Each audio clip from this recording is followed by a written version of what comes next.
Good morning all of student. और YouTube channel physics का ज्ञान बना दिया है, और जो भी वीडियो होंगे वो सभी वीडियो आपको फिजिक्स ज्ञान चैनल पर मिलेंगे। और जो भी आपका थ्योरी का पार्ट पढ़ाया जाएगा या न्यूमेरिकल्स के पार्ट पढ़ाए जाएंगे वो सब आपको यूट्यूब चैनल पर आपको सब देखें वहाँ पर। तो आज जो है हम लोग जो है स्टडी करेंगे सर्कुलर मोशन की। What is the circular motion? Circular motion, circular motion is the movement of an object in a circular path. नहीं, हम आप कह सकते हैं कि यहाँ पर जो सर्कुलर मोशन होगा कि अगर कोई पाथ है, ठीक कैसा होना चाहिए, एक वृत्तीय गति का पाथ होना चाहिए, और उस पर कोई वस्तु है या कोई कण है और वो गति करे, ठीक है, तो उसी गति को हम क्या कहते हैं? सर्कुलर मोशन कहते हैं। बात आती है uniform circular motion.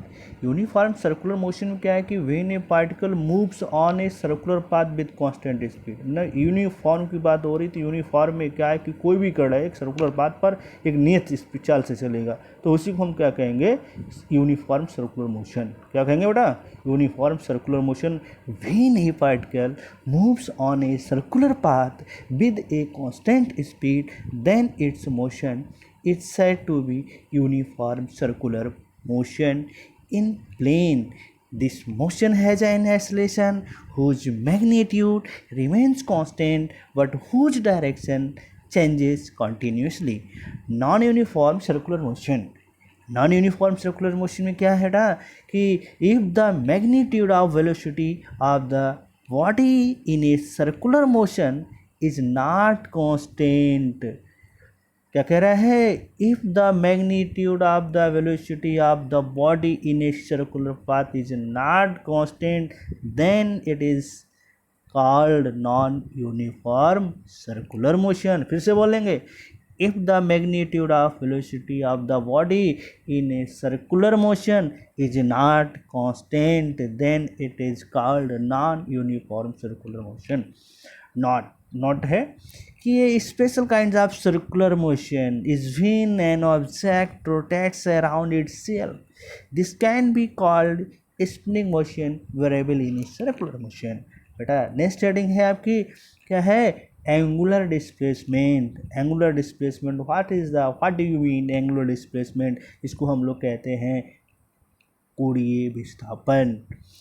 Angular displacement is an angle subtended by position vector at the center of circular path।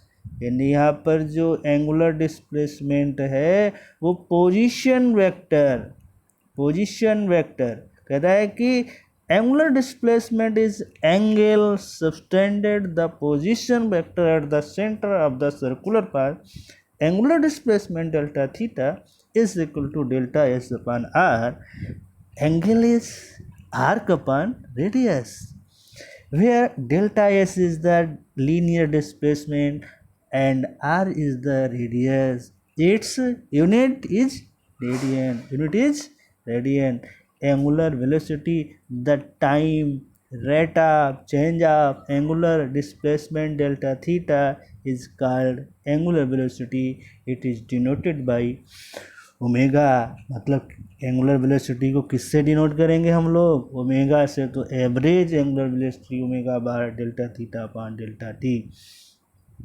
If delta T is finitely small delta t tends to 0, then average angular velocity is the equal to the instantaneous average velocity, which is then given by omega is equal to limit delta t tends to 0, delta theta upon delta t is equal to d theta upon dt. The unit of angular velocity omega is radian per second. The unit of angular velocity is radian per second, and its dimensional formula is t minus 1. Next point है कि in one complete revolution along the circle particle undergoes N angular displacement of 2 pi radian. Hence the time for one revolution B capital T omega var is equal to 2 pi upon capital T if the angle if the particle makes small n revolution in 1 second, then omega var is equal to 2 pi n is equal to 1 upon t. Relation, अब जैसे angular velocity की बात आती है तो angular velocity का formula क्या है, omega is equal to delta theta upon delta T, omega is equal to D theta upon D T, omega is equal to 2 pi upon capital T, omega is equal to 2 pi N is equal to 1 upon T, N is equal to 1 upon T. Relation between angular velocity and linear velocity, angular displacement formula के पढ़ चुके हैं. We know that delta theta is equal to delta S upon R, delta theta is equal to delta S upon R dividing both side by delta T. Delta theta upon delta T is equal to 1 upon R into delta S upon delta T. Limit delta T tends to 0, delta theta upon delta T is equal to 1 upon R. Limit delta t tends to 0, delta s upon delta t. Limit delta t tends to 0, delta theta upon delta t is equal to omega. Limit delta t tends to 0, delta s upon delta t is equal to v. V omega is equal to 1 upon r into v. तो v is equal to omega r. In vector form, v vector is equal to omega vector into r vector. और सभी लोग YouTube channel को, physics ज्ञान channel को like subscribe करना ना भूलें.